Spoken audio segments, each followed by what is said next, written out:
नमस्कार दोस्तों, VK knowledge electrical में आप सभी का स्वागत है। कंपटीशन एग्ज़ाम्स के प्रीवियस पेपर लेकर एक बार फिर उपस्थित है। दोस्तों ये पेपर यूपीपीसीएल का है। 20 मार्च 2021 की फर्स्ट शिफ्ट का पेपर है, टेक्नीशियन इलेक्ट्रिकल का पेपर है। दोस्तों इसमें इलेक्ट्रिशियन ट्रेड थ्योरी से संबंधित 150 क्वेश्चन है और 125 क्वेश्चनों का सॉल्यूशन हम आपको करवा चुके हैं। दोस्तों आज की इस वीडियो में हम लास्ट के 25 क्वेश्चन यानी 126 से लेकर 150 तक क्वेश्चंस का सॉल्यूशन करेंगे। निवेदन रहेगा वीडियो को लास्ट तक ज़रूर देखना, क्योंकि ये ऑफिशियल आंसर की है, उत्तर तो दे रखे हैं, लेकिन हम इनको पूरी तरह से एक्सप्लेन करेंगे और कारण सहित ये जानेंगे कि इनका ये उत्तर कैसे आया। इसलिए सभी क्वेश्चन को लास्ट तक ज़रूर देखना। क्वेश्चन एक्सप्लेन करने का तरीका पसंद आए तो वीडियो को लाइक करना। हमारे चैनल पर आप नए हैं तो चैनल को सब्सक्राइब ज़रूर करना। अपने दोस्तों को भी इस वीडियो को शेयर ज़रूर करना। तो चलिए दोस्तों आज के क्वेश्चनों से शुरू करते हैं। आज का हमारा सवाल नंबर 126 आपकी स्क्रीन पर है। डीसी मोटर में स्पीड कंट्रोल करने के लिए निम्न में से किसको परिवर्तन कर कंट्रोल कर सकते हैं? अप्लाइड वोल्टेज को, आर्मेचर सर्किट के रेजिस्टेंस को और फ्लक्स प्रति पोल को। तो दोस्तों डीसी मोटर की गति इन तीनों ही कारकों पर निर्भर करती है, इसलिए हम इन तीनों को परिवर्तित करके मोटर की गति परिवर्तन कर सकते हैं। यानी ए बी सी तीनों जो है वो मोटर की गति नियंत्रण करने के लिए अपनाया जा सकता है। आर्मेचर पर अप्लाइड वोल्टेज के गति समानुपाती है, यानी वोल्टेज कम मिलेगी तो मोटर धीमे चलेगी, वोल्टेज ज़्यादा देंगे तो गति बढ़ जाएगी। आर्मेचर सर्किट का रेजिस्टेंस भी इसी तरह से कंट्रोल होता है। इसमें हम बैक ईएमएफ को कंट्रोल करते हैं और गति बैक ईएमएफ के समानुपाती है। फ्लक्स प्रतिपोल की बात की जाए तो डीसी मोटर की गति फ्लक्स के व्युत्क्रमानुपाती है। तो तीनों कारकों से चेंज कर सकते हैं। प्रदीप्ति के संदर्भ में CFL का पूरा नाम पूछा है। उम्मीद करूंगा ये सभी का सही हो सकता है, क्योंकि दोस्तों इस तरह के सवाल आपने बहुत बार पढ़ लिए। कॉम्पैक्ट फ्लोरोसेंट लैंप इसका आंसर होगा और ये बिल्कुल ईजी क्वेश्चन भी है, क्योंकि हमने देखा भी है कई बार पहले। निम्न में से कौन सा ऐसा है जो विद्युतीय उपकेंद्र पर धारा के प्रवाह के टाइम और एम्पलीट्यूड को परिमित करता है, सीमित करने का काम करता है, बाईपास करने का काम करता है? करंट का फ्लो के जो टाइमिंग होती है वो उसको त्वरित चालक होता है और इसको अपन सर्ज डाइवर्टर भी बोलते हैं। सर्ज अवशोषक बोल सकते हैं, सर्ज डाइवर्टर बोल सकते हैं। ठीक है, देखो तरंग मार्ग जो होते हैं ना, वेव ट्रिप जो होते हैं, ये सब स्टेशन में हाई फ्रिक्वेंसी टेलीकम्युनिकेशन सिग्नल जो होते हैं उनकी वेव को ट्रैप करने के काम आते हैं। रक्सी तार प्रोटेक्टिव वायर है, ये अर्थ फॉल्ट से बचाव करते हैं। और इसी तरह से रिले होते हैं जो ट्रिपिंग के काम आते हैं। इसलिए ऑप्शन ए की रहता है इसमें हमारे पास। अगला सवाल है, ट्रांसफार्मर में ए हानि ऐसी है जो फ्रीक्वेंसी के वर्ग के समानुपाती है और बी जो ऐसी है वो फ्रीक्वेंसी के सीधे समानुपाती है। तो ए एडी करंट है और बी हिस्टैरिसीस है, क्योंकि एडी करंट हानि फ्रीक्वेंसी के वर्ग के समानुपाती और हिस्टैरिसीस हानि फ्रीक्वेंसी के सीधे समानुपाती होती है। अगला सवाल है, एसी विद्युतीय प्रणाली में 3 वोल्टेज है, 25 किलोवोल्ट, 3.3 किलोवोल्ट से 33 किलोवोल्ट और 66 केवी से लेकर 765 केवी तक है। तो ये तीनों कौन सी है? 25 किलोवोल्ट जो है ये ट्रैक्शन की है, रेलवे में काम आती है, खिंचाव कार्य के लिए। 3.3 से 33 वाली जनरेटिंग वोल्टेज हो जाएगी और 66 से 765 वाली ट्रांसमिशन वोल्टेज हो जाएगी। ए उत्तर सही रहेगा। ट्रैक्शन वोल्टेज, जनरेटिंग वोल्टेज और ट्रांसमिशन वोल्टेज। अगला सवाल है, बिजली के पोल को झुकने से बचाने के लिए सहारा देने के लिए हम स्टे वायर लगाते हैं। यानी जिस तरफ से पोल आ रहे हैं, पोल के दोनों ओर स्टे वायर लगा सकते हैं। लाइन की सपोर्ट के लिए भी स्टे वायर लगा सकते हैं। बहुत सिंपल है, उम्मीद है आपका भी ये तो सही होगा। पृथ्वी और चंद्रमा या सूर्य और पृथ्वी के बीच आकर्षण और गुरुत्वाकर्षण के कारण जो ऊर्जा उत्पन्न होती है उसे क्या कहा जाता है? तो दोस्तों इसे ज्वारीय ऊर्जा यानी टाइडल एनर्जी कहा जाता है। नेक्स्ट हमारा सवाल है, 500 एम्पीयर टन का उपयोग करके फ्लक्स की एक निश्चित मात्रा का उत्पादन करने के लिए एक चुंबकीय परिपथ की आवश्यकता है। 200 टन है और कॉइल का कोई प्रतिरोध है जिसे एक्साइट करने के लिए 60 वोल्ट दिया गया। प्रतिरोध का मान बताइए कितना है? देखिए साथियों, सीधी सी बात है कि जो 500 एम्पीयर टन उत्तर आया है ना, ये कैलकुलेशन N × I के बराबर होती है। ठीक है ना। देखो n का मान 200 दिया हुआ है, तो हम यहाँ से सबसे पहले क्या करेंगे, I का मान ज्ञात करेंगे। 500 में 200 का भाग देंगे तो करंट आएगा 2.5 एम्पियर। अब देखो भाई, रेजिस्टेंस निकालना है तो R बराबर V/I कर देंगे। वोल्टेज दिया है 60 वोल्ट और करंट है 2.5 एम्पियर, हमने कैलकुलेट कर लिया था।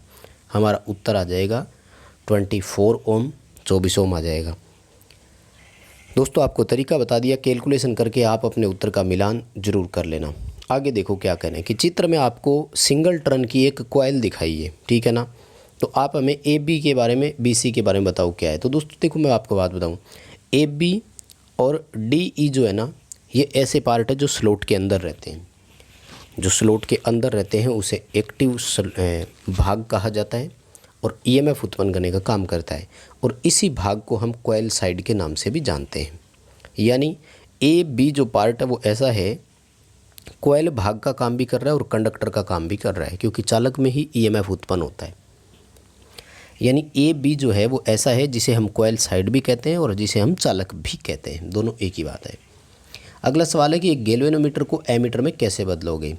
एमीटर जो होता है उसका आंतरिक प्रतिरोध बहुत कम होता है, इसलिए समांतर क्रम में अगर शंट लगाएंगे तो गैल्वेनोमीटर एज ए एमीटर के रूप में काम करेगा, और यदि श्रेणी क्रम में अधिक मान का प्रतिरोध लगाएंगे तो वो एक वोल्टमीटर की भांति कार्य करेगा। अगला सवाल है कि 10% स्लिप के साथ एक 3 फेज मोटर की अधिकतम संभावित गति कितनी हो सकती है। देखो दोस्तों, 2 पोल और 50 हर्ट्ज, यानी पोल कम से कम 2 हो सकते हैं, फ्रिक्वेंसी 50 हर्ट्ज फिक्स है ही है। यानी इंडिया में एक इंडक्शन मोटर की सिंक्रोनस गति कितनी हो सकती है, 3000 आरपीएम। अब इसमें 10% स्लिप है, 3000 आरपीएम का अगर आप 10% देखते हैं तो 300 आता है, यानी 300 इसमें से माइनस कर दो तो 2700 आरपीएम एक मोटर की अधिकतम गति हो सकती है। इससे ज़्यादा फिर नहीं हो सकती जिसमें 10% स्लिप हो। अगला सवाल है, निम्न उपकरणों पर विचार करें। एक ट्रांसफार्मर है और दूसरा सिलिकॉन कंट्रोल रेक्टिफायर यानी थायरिस्टर है, तो दोनों क्या है। तो ट्रांसफार्मर पैसिव है और एससीआर जो है वो एक्टिव उपकरण है।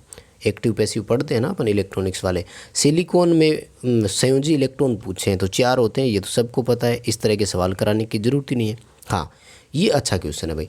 मेमोरी इफेक्ट क्या होता है दोस्तों। बैटरी में मेमोरी इफेक्ट बहुत इंपॉर्टेंट चीज़ है।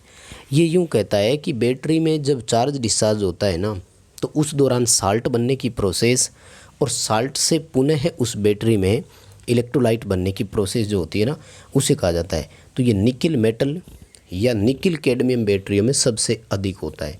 बहुत ही अच्छा क्वेश्चन है, इसको आप नेट पर और पूरी तरह से भी देखें।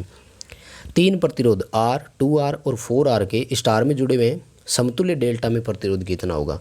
दोस्तों स्टार से डेल्टा बनाना हो ना, समतुल्य का मतलब क्या है। समतुल्य का मतलब है कि स्टार में 2 भुजाओं के बीच जितना प्रतिरोध होता है, डेल्टा में भी 2 भुजाओं के बीच प्रतिरोध उतना ही होना चाहिए। इसे इक्विवेलेंट स्टार डेल्टा या फिर पाई टी ट्रांसफॉर्मेशन कहा जाता है।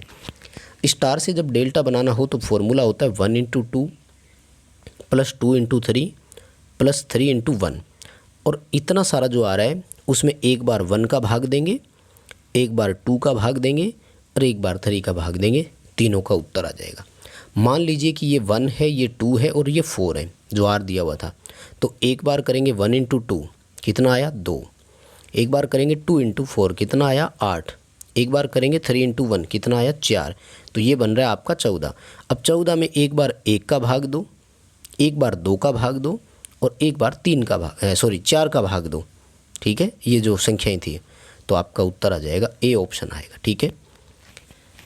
कैलकुलेशन करके आप उत्तर का मिलान जरूर कर लेना और कमेंट करके मुझे ज़रूर बताना आपका कैसा रहा। डीसी सर्किट आपको दिखाया है और ये मिडल प्रतिरोध यानी 10 ओम वाला बीच में जो लगा हुआ है ये ओपन हो गया, तो वोल्ट मीटर और एम्पियर मीटर क्या रीडिंग देंगे भाई। बहुत साधारण सा है, ओपन सर्किट हो गया इसलिए एम्पियर मीटर की रीडिंग तो 0 हो गई। लेकिन वोल्ट मीटर देखो ओपन प्रतिरोधक के सिरों पर ही लगा हुआ है, इसलिए ध्यान रखना ओपन प्रतिरोधक के सिरों पर सदैव सप्लाई के बराबर वोल्टेज होती है। इसका मतलब यहाँ वोल्ट मीटर की रीडिंग तो होगी 200 वोल्ट और एम्पियर मीटर की रीडिंग हो जाएगी 0, ठीक है। बहुत साधारण सा क्वेश्चन है भाई। अगला सवाल है, बंडल चालकों का उपयोग क्यों करते हैं।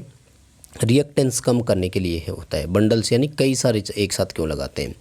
डीसी जनरेटर का जनरेटेड ईएमएफ किसके बराबर है, फुल वेव ब्रिज रेक्टिफायर की वोल्टेज के बराबर होता है। ट्रांसफार्मर में टेप चेंजर दिए हैं, दो तरह के होते हैं, एक ऑन लोड होता है, एक ऑफ लोड होता है। तो ऑन लोड टेप चेंजर में हमें 4 प्रोसेस दी ABCD, और ये इस तरह का डायग्राम दिखाया। हमें पूछा गया है कि बताओ टेपिंग 1 से लेकर टेपिंग 2, इस 1 को हटाना है और 2 को लगाना है, तो सही तरीका क्या होगा। देखो सही तरीका इसका क्या है, इसने जो दिया है ना वही सही तरीका है कि जनरली ये स्विच S जो है ना ये बंद रखा जाता है, ठीक है, ताकि ये सेंटर टेप वाला शॉर्ट रहे और यहाँ से अपन को बाहर सप्लाई मिले इधर से यूँ। तो सबसे पहले इस स्विच को ओपन करेंगे, ठीक है, ताकि ये शॉर्ट ना हो और ये सर्किट में आ जाए, ठीक है। उसके बाद में आपको क्या करना है कि स्विच S2 जो है ना इसको क्लोज करना है, यानी इसको सर्किट में लेना है। अब S1 को ओपन करेंगे और इस सर्किट को वापस लगा देंगे। क्या करना है, सबसे पहले मैं आपको थोड़ी छोटी करके पिक्चर और दिखा देता हूँ। सबसे पहले हमें क्या करना है, इस S1 स्विच को ओपन करना है ताकि ये सेंटर टेप सर्किट में आ जाए। अब इस पर लोड रहा नहीं, इस साइड लोड नहीं रहा, तो क्या करना है, इस टेपिंग 2 स्विच को लगा दो। अब टेपिंग 1 को हटा दो और इस स्विच को वापस बंद कर दो, तो ये शॉर्ट हो जाएगा। तो जो ABCD तरीका इसने दिया था ये बिल्कुल सही है। अगला सवाल, थर्मल पावर संयंत्र का भाग कौन सा नहीं है, ड्राफ्ट ट्यूब।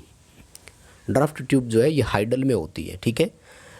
अतितापक, सुपर हीटर और ये कूलिंग टावर और कंडेंसर है, तीनों पार्ट, तो ये तीनों।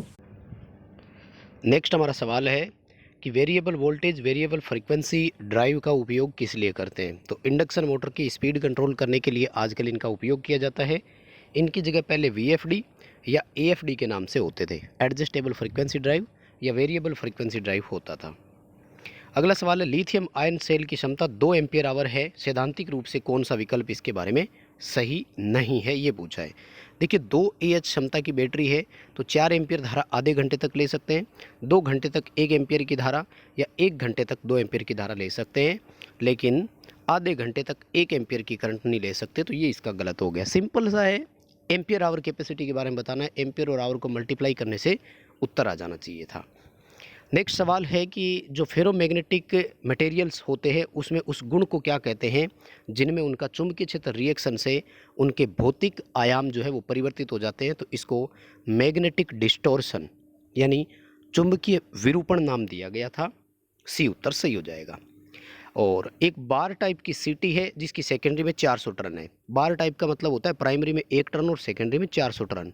इसका मतलब वोल्टेज 400 गुना हो गई, तो करंट क्या होगी, 400 स्टेप डाउन हो जाएगी। सेकेंडरी में 4 एम्पियर धारा दर्शाई जा रही है, सेकेंडरी में 4 एम्पियर है ना, इसका मतलब प्राइमरी में 400 गुना अधिक करंट है। क्योंकि वोल्टेज स्टेप अप हुआ है सीटी में, इसलिए करंट स्टेप डाउन हुई है। वोल्टेज 400 गुना स्टेप अप हुआ है तो करंट 400 गुना डाउन हुआ है। 400 गुना होने के बाद भी 4 एम्पियर है, इसका मतलब प्राइमरी में 1600 एम्पियर करंट है।